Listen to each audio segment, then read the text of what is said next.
Morning, all. All right, so one game tonight, 8 o'clock Eastern, 5 o'clock Pacific, and it might finish the series.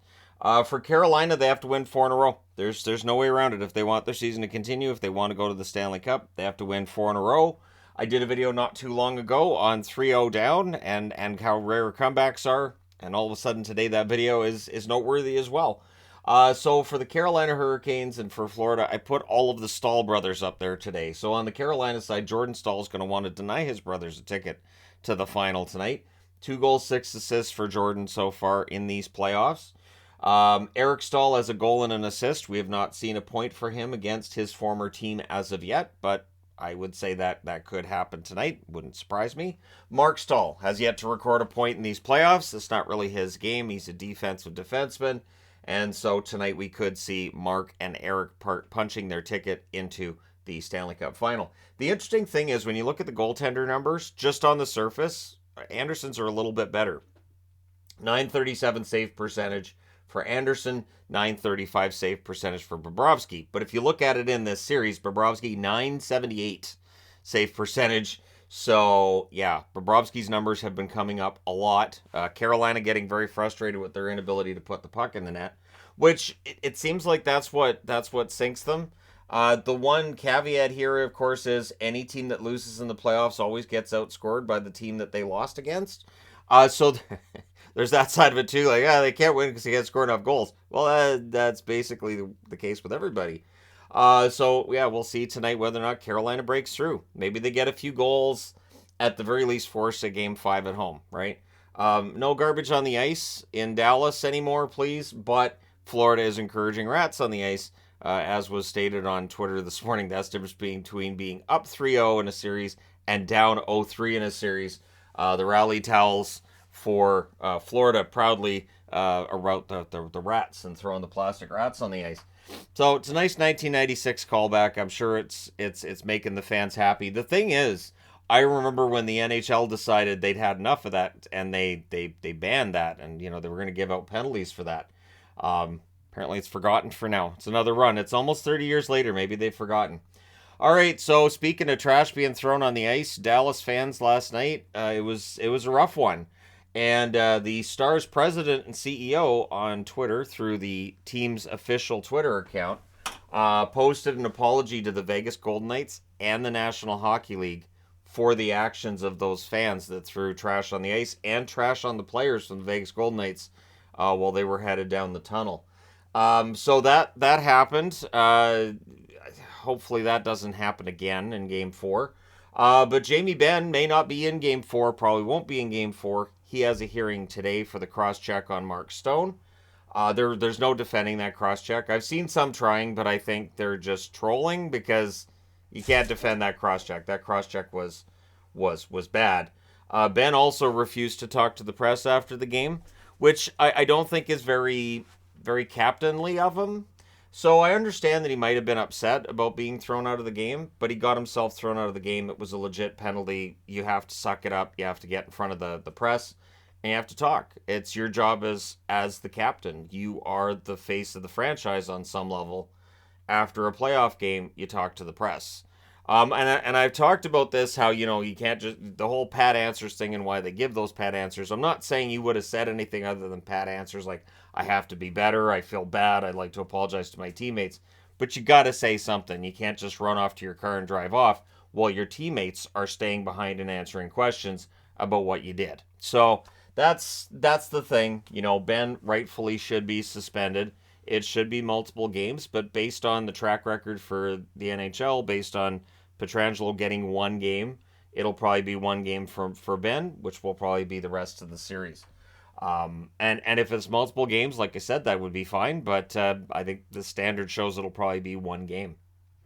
So Calgary news coming out of yesterday. Of course, Craig Conroy is the new general manager. I think he's going to do a good job. And Dave Nonis has been hired as senior vice president and assistant GM. He will do fine in those roles. With Nonis, people remember him as GM and some of the mistakes he might have made as a GM, but in a support role and as senior VP, I think he'll be perfectly fine. I think that's a solid hire by the Calgary Flames. Speculation is out there that Iginla could join the team next week, that maybe, yesterday's Craig's day and it's all about Craig. And if you bring in Iginla that same day, well, everybody's going to be talking to Iginla. But Iginla may very well be joining the organization very soon. I think that would be good for Calgary. I don't mind when teams look to their past for who's going to run the team, as long as they pick guys who are smart, good hockey people, and generally know their job. And yeah, I think Conroy and Iginla, good solid picks. Conroy's been ready for this position for a while, some think. So we'll see how things go this summer in Calgary. They could have a big bounce back next year. They absolutely could.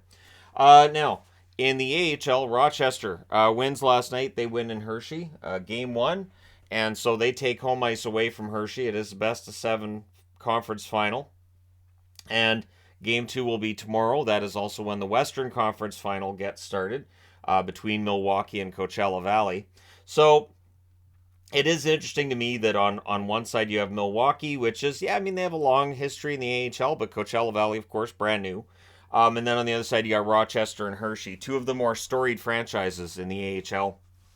Both Rochester and Hershey do not have anything on their jerseys pertaining to the parent club. So there's no Buffalo on a Rochester jersey.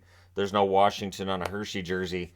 And I think there's something to that. There's something to teams that just they look for that on ice success in the AHL.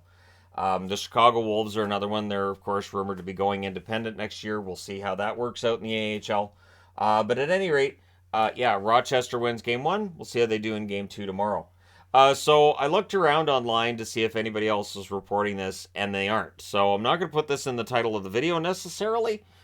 Probably not going to put it in the title of the video. But Andy Strickland, who's a well-known reporter, is reporting that Brad Treliving is the front runner for the general manager job in Toronto, saying that it's his job to lose. Now I'm not sure what his sources could be on that. Again, I looked at other pretty big names when it comes to the guys who talk about what may or may not happen with the Toronto Maple Leafs. And I mean, he's definitely being interviewed. He's definitely being considered. I think he would be a good pick. I know a lot of people dunk on the Keith Tkachuk trade.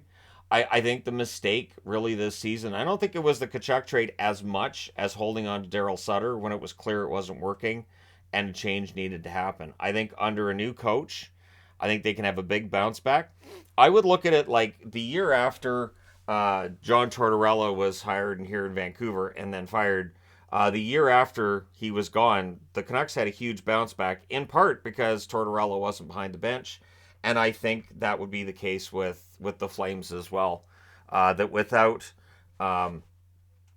Sutter, I think guys like Huberdeau have a big comeback. So with Brad Treliving, I think that those trades that he made that people are kind of upset about right now, with the right coach behind the bench in Calgary next year, those trades may look better in hindsight. We'll see.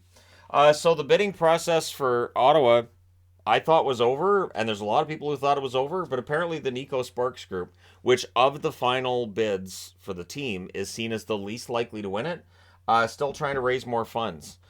Which is being seen as a little bit late. And not only that, but I mean, Michael Andlauer is still seen as the favorite. He's not out there trying to get more money. He's already made his bid. He's good. I think that it does show, a bit of an issue with this. And the NHL would probably look to steer clear.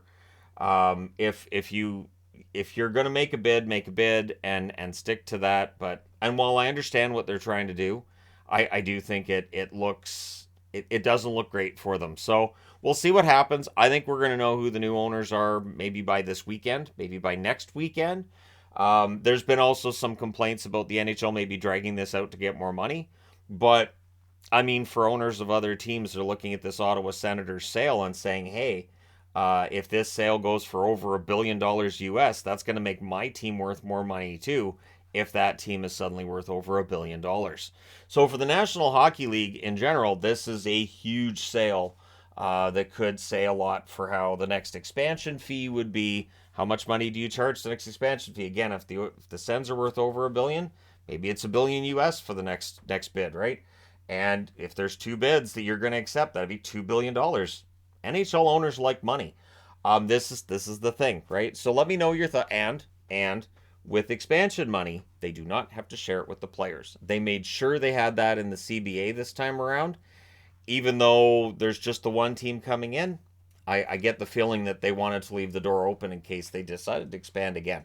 But let me know your thoughts in the comment section below as always. And of course, by having that valuation higher, it means if you relocated the Coyotes, it might cost more money as well and drive up the valuation of that team. So there's a lot of 4D chess there, I guess. But let me know your thoughts. Don't forget to hit like and subscribe if you're browsing your way through. You just happened upon this video.